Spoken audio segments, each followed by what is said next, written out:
A recent email from a distant relative of mine illustrates the difference very neatly.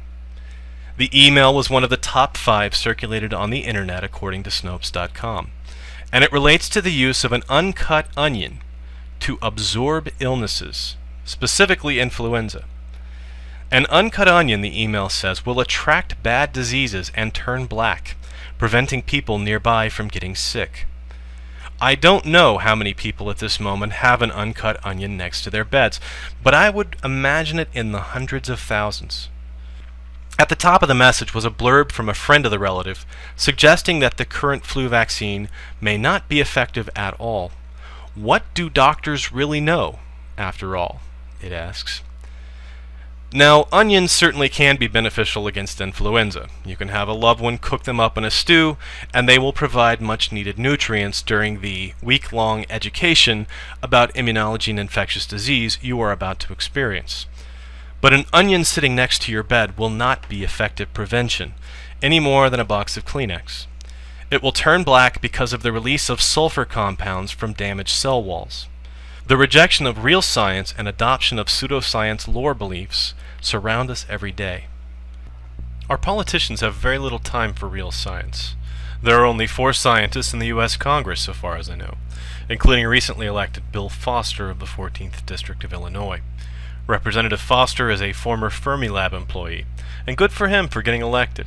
He joins the other 3, all of whom have PhDs in physics, except for mathematician Jerry McNerney. There's only one licensed engineer, my own representative from Texas, Joe Barton. Why aren't there more science and technology experts representing us in government? My own opinion, because the electorate generally distrusts scientists. Our society has spent so much time making out researchers and scholars as eggheads, disconnected from the real world, or worse, amoral monsters who are blind to the consequences of their discoveries. There is a sense of distrust of science among those who hold the conservative beliefs based on tradition or scripture, and no politician gets elected without the trust of those 55% of Americans who think lasers are focused sound waves. I was astounded when, in the Republican primaries for the 2008 election, 3 potential future presidents stated that they did not believe in evolution. John McCain, the eventual Republican candidate, offered only a qualified acceptance. Some of this was no doubt pandering to those who devalue scientific knowledge. Arkansas Governor Mike Huckabee later reiterated his position that as an ordained minister, he was willing to let people believe they evolved from primates. He apparently missed the fact that not only did we evolve from primates, we still are primates. He also stated that he was amazed that the evolution question would be asked of him. What difference does it make? He responded. I, for one, would like the head of the U.S. military and the largest nuclear arsenal in the world to know at least as much biology as a 7th grade student. What about the media? I think they have the same problem the politicians do. They have to appeal to a largely unscientific population. How many serious programs are there on ghosts, aliens, and communicating with the dead? I'm not talking fictional stories, but documentary-style programs that purport to reveal factual accounts of paranormal phenomenon. On our evening news programs, miracle cures, pseudoscience anecdotes, and miraculous revelation are mixed in with real stories about research, archaeological discovery, and medical breakthroughs. There is no perspective, no sense of proportion. Panic and fear-mongering keep people tuned in, and the programs get higher ratings when they warn us about the dangers all around us. Why is all of this so troubling?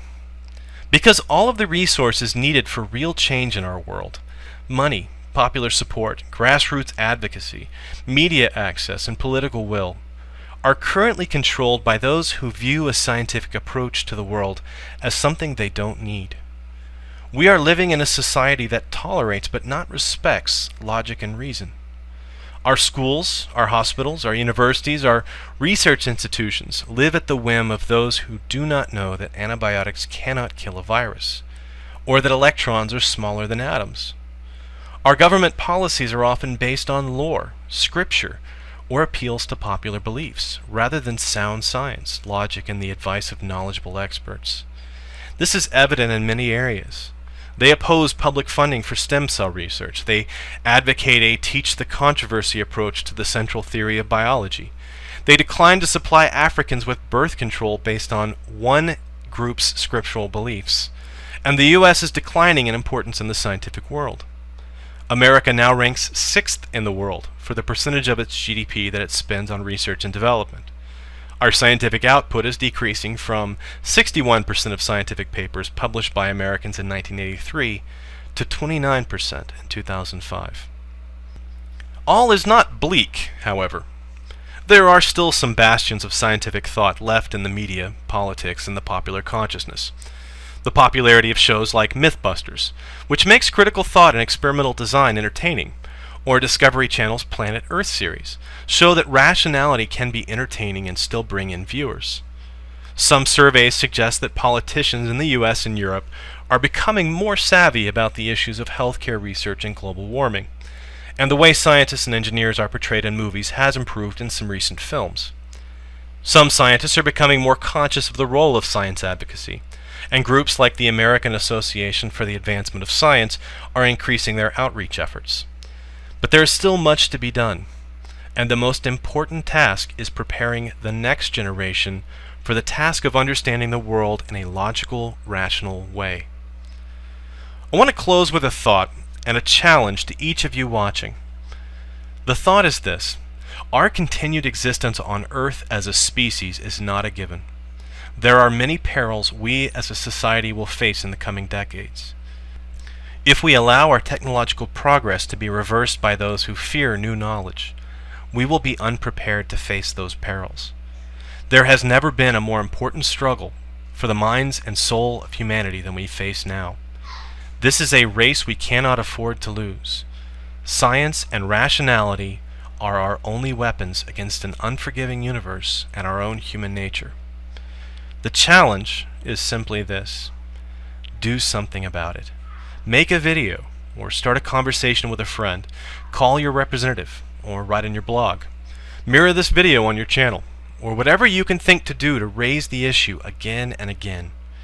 If anything in this video concerns you enough to act on, please do. Science and reason needs all the help it can get. Thanks for watching.